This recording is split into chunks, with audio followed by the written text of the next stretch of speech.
भगवान के सामने रोने से क्या होता है। नमस्कार दोस्तों, आज हम आपको भगवान के सामने रोने से क्या होता है इसके बारे में हमारे शास्त्रों में क्या लिखा है विस्तार से जानकारी देने का प्रयास कर रहे हैं। भगवान के सामने वही व्यक्ति रोता है जिसको भगवान पर पूर्ण विश्वास होता है। उसके साथ अच्छा होता है तब भी वह रोता है। खुशी के आंसू जिसे कहते हैं। और यदि वह बहुत दुखी होता है तो भी वह रोता है। वह हर स्थिति में भगवान को याद करता है। वह व्यक्ति जानता है कि भगवान देर कर सकते हैं पर एक दिन जरूर उसकी इच्छा को पूरी करेंगे। जो व्यक्ति भगवान के सामने रोता है उसका भाग्य बदल जाता है। उस पर भगवान की कृपा होने लगती है। उस व्यक्ति के साथ चाहे कुछ अच्छा ना भी हो तो भी उसका भगवान पर पूर्ण भरोसा होता है कि भगवान ही उसकी सहायता करेंगे। वह हर दुख में भगवान को याद करता है और सुख में भी भगवान को नहीं भूलता।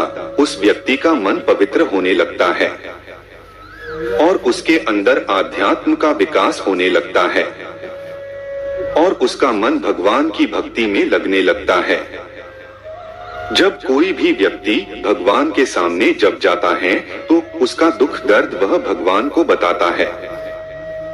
हमारे मन की हर एक बात भगवान जरूर जानते हैं। वह अंतर्यामी है, उनसे कुछ नहीं छुपता है।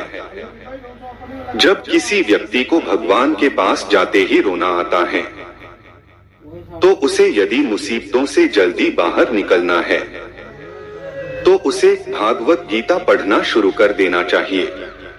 क्योंकि जब कोई दुखी व्यक्ति भागवत गीता पढ़ता है तो उसे बहुत जल्दी भगवान उसे सही राह दिखा देंगे।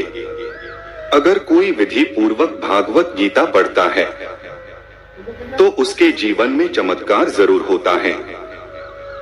आप भगवान की स्तुति करें, वो आपके जीवन के बड़े से बड़े संकट को दूर कर देंगे। भगवान के सामने रोना चाहिए या नहीं? सनातन धर्म को मानने वाले प्रत्येक व्यक्ति का अंतिम लक्ष्य मोक्ष की प्राप्ति होता है। हर व्यक्ति चाहता है कि वह जीवित अवस्था में सारे सुख भोगे और मृत्यु के बाद उसे मोक्ष की प्राप्ति हो जाए। और भौतिक सुख प्राप्त करने के लिए भगवान से प्रार्थना करना प्रारंभ कर देता है। वह चाहता है कि उसे दुनिया की सारी खुशियां मिल जाएं। पर हर व्यक्ति को इस बात पर गौर करना चाहिए कि भगवान का यह फर्ज होता है कि अपने भक्त का पेट भर जाए। उनका यह फर्ज नहीं है कि वह आपकी हर इच्छा पूरी करे। आपको यदि अपनी ढेर सारी इच्छाओं को पूरा करना है तो उसके अनुसार मेहनत भी करना पड़ेगी। भगवान ने भी इस धरती पर जन्म लिया और अनेक संघर्ष किए। इसलिए सभी व्यक्तियों को किस तरह जीवन जीना है उन्होंने लोगों को यह बता दिया कि जीवन को कैसे जीना चाहिए। इस धरती को मृत्युलोक कहा जाता है। मृत्युलोक पृथ्वी को इसलिए कहा गया है कि व्यक्ति यहाँ पर अलग अलग योनियों में जन्म लेता है और मरता रहता है और 84 लाख योनियां होती हैं, जिसमें से मनुष्य का जन्म बहुत मुश्किलों के बाद बहुत सी योनियों में भटकने के बाद मिलता है।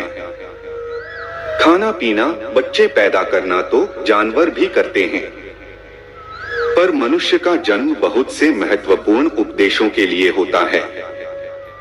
इस धरती पर हम मौज मस्ती करने के लिए नहीं पैदा हुए हैं। इस धरती पर व्यक्ति अपने अच्छे बुरे कर्मों के फल को भोगने के लिए जन्म लेता है। और जो व्यक्ति अच्छे कर्म करता है और नेकी और भलाई का काम करता है और भगवान की भक्ति सच्चे मन से करता है तो उसे भगवान की प्राप्ति होती है। जो व्यक्ति दूसरों को कोई हानि नहीं पहुंचाता, अपनी मेहनत से कमाए धन से अपना और उसके परिवार को पालता है और इंसान से लेकर किसी भी जीव को हानि नहीं पहुंचाता है, उस व्यक्ति को भगवान की प्राप्ति होती है। Order from Rafiq and get a chance to win 1 million Qatari Riyal or one of the 4 Jetour T2 cars. Download the app and order now. इसका मतलब यह नहीं है कि आप पर कोई हमला कर रहे हैं और आप चुपचाप सहन कर ले। भगवान ने साथ ही साथ यह भी उपदेश दिया है कि आप पर यदि कोई अत्याचार कर रहा है तो उसके खिलाफ आपको आवाज उठानी चाहिए, अन्याय नहीं सहन करना चाहिए। भगवान कृष्ण ने अर्जुन को युद्ध करने के लिए उपदेश दिया था कि कायर व्यक्ति की तरह जीवन नहीं जीना चाहिए। यदि अपने साथ कुछ गलत हो रहा है तो उसको सहन करना कायरता होगी। जो ईमानदारी पूर्ण जीवन जीता है, इस तरह के व्यक्ति पर भगवान की विशेष कृपा होने लगती है। बिना मांगे ही उसके सारे दुख कम होने लगते हैं। उसकी धीरे धीरे सारी परेशानियां कम होने लगती है। वह अपने मन में सदैव अपने इष्ट देव का ध्यान करने लगता है और उसे लगता है कि भगवान मेरे साथ है। उसके साथ बुरा होता है तो भी वह भगवान की इच्छा समझता है और अच्छा होता है तो भी वह भगवान की कृपा समझता है। ऐसे व्यक्ति को संसार के सभी लोगों का मन पढ़ने की शक्ति प्राप्त हो जाती है। वह सही और गलत लोगों को आसानी से पहचान जाता है और उसका स्वभाव दूसरे लोगों की तुलना में बहुत ही अलग होता है। वह कभी किसी की बुराई नहीं करता, शांत प्रवृत्ति का और एक साधारण जीवन जीना पसंद करता है। वह भोग विलासिता की ओर आकर्षित नहीं होता। वह सिर्फ जीवन जीने के लिए भगवान से इतना मांगता है कि उसका परिवार खुश रह सके।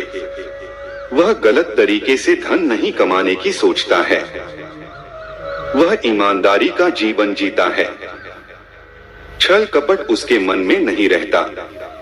प्रत्येक व्यक्ति अपने इष्ट देव से प्रार्थना जरूर करता है और जब वह भगवान के मंदिर में जाता है या फिर भगवान की भक्ति करता है तो उसके मन में बहुत से अच्छे बुरे विचार आते हैं और वह अपने दुखों को याद करके अपने आंसुओं को रोक नहीं पाता है।